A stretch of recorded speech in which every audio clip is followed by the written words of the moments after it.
ପ୍ରୟାଗରାଜରେ ମହାକୁମ୍ଭ 13 ଜାନୁଆରୀ ଆରମ୍ଭ ହୋଇଯାଇଛି, ଯାହାକି 26 ଫେବୃଆରୀ ପର୍ଯ୍ୟନ୍ତ ଚାଲିବ। ଏଠାରେ ଗାଧୋଇବାର ମହତ୍ତ୍ୱ ବହୁତ ଅଧିକ ଅଛି।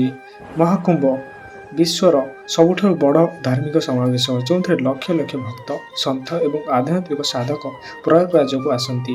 ଏହି ଆଧ୍ୟାତ୍ମିକ ପର୍ବର ମୂଳରେ ରହିଛି ପବିତ୍ର ସ୍ନାନ ଓ ଶାହୀ ସ୍ନାନ, ମହାନ ବିଶ୍ୱାସ ଏବଂ ପରମ୍ପରା, ଯାହା ଗଙ୍ଗା, ଯମୁନା ଏବଂ ପୌରାଣିକ ସରସ୍ୱତୀ ନଦୀର ସଙ୍ଗମ ସ୍ଥଳରେ ଅନୁଷ୍ଠିତ ହୁଏ। ଏହି ଦିବ୍ୟ କାର୍ଯ୍ୟକୁ ଆଧ୍ୟାତ୍ମିକ ଶୁଦ୍ଧିକରଣ ଏବଂ ପୁନର୍ଜନ୍ମ ପାଇଁ ଜୀବନରେ ଥରେ ସୁଯୋଗ ଭାବରେ ବିବେଚନା କରାଯାଏ। ଯଦି ଆପଣ 2025 ମହାକୁମ୍ଭ ମେଳା ପରିଦର୍ଶନ କରିବାକୁ ଯୋଜନା କରୁଛନ୍ତି, ତେବେ ଏଠାରେ ପବିତ୍ର ସ୍ନାନ କରିବାର 10ଟି ମୁଖ୍ୟ କାରଣ ରହିଛି।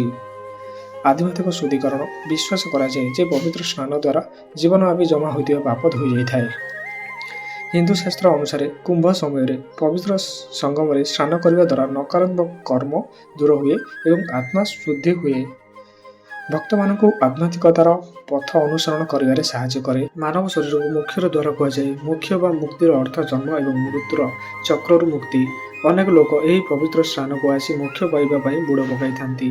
କୁମ୍ଭମେଳା ସମୟରେ ତ୍ରିବେଣୀ ସଙ୍ଗମରେ ବୁଡ଼ ପକାଇବା ଭକ୍ତମାନଙ୍କୁ ମଧ୍ୟ ଆଧ୍ୟାତ୍ମିକ ମୁକ୍ତିର ପ୍ରାପ୍ତିର ନିକଟତର କରିଥାଏ। ମହାକୁମ୍ଭ ମେଳା ପ୍ରତି 12 ବର୍ଷରେ ଥରେ ଅନୁଷ୍ଠିତ ହୁଏ, ଯେତେବେଳେ ନିର୍ଦ୍ଦିଷ୍ଟ ଗ୍ରହ ସ୍ଥିତି ସଙ୍ଗମର ଜଳକୁ ଆଧ୍ୟାତ୍ମିକ ଭାବରେ ଶକ୍ତିଶାଳୀ କରାଇଥାଏ।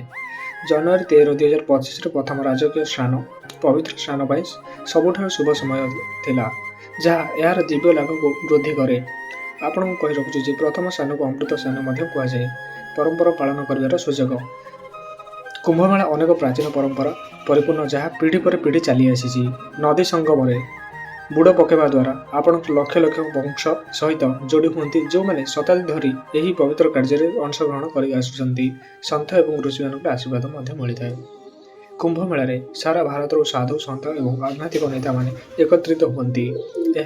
ଏହି ପବିତ୍ର ବ୍ୟକ୍ତିମାନଙ୍କ ସହିତ ସଙ୍ଗମରେ ପବିତ୍ର ସ୍ନାନ ଅଂଶଗ୍ରହଣ କରି ଆପଣ ଏକ ବୃହତ୍ ଆଧ୍ୟାତ୍ମିକ ସମ୍ପ୍ରଦାୟର ଅଂଶ ହୋଇପାରିବେ ଏବଂ ସେମାନଙ୍କ ଆଶୀର୍ବାଦ ପାଇପାରିବେ।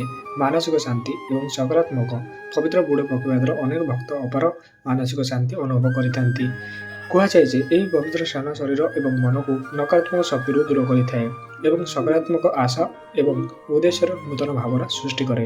ସଙ୍ଗମକୁ ଦିବ୍ୟତାର ପ୍ରବେଶ ଦ୍ୱାର ଭାବରେ ବିବେଚନା କରାଯାଏ। ଏଠାରେ ସ୍ନାନ କରିବା ଦ୍ୱାରା ଆପଣ ଆପଣଙ୍କର ଆଧ୍ୟାତ୍ମିକ ଏବଂ ବ୍ରହ୍ମାଣ୍ଡର ଉଚ୍ଚ ଶକ୍ତି ସହିତ ଗଭୀର ଭାବରେ ସଂଯୋଗ ସ୍ଥାପନ କରିପାରିବେ।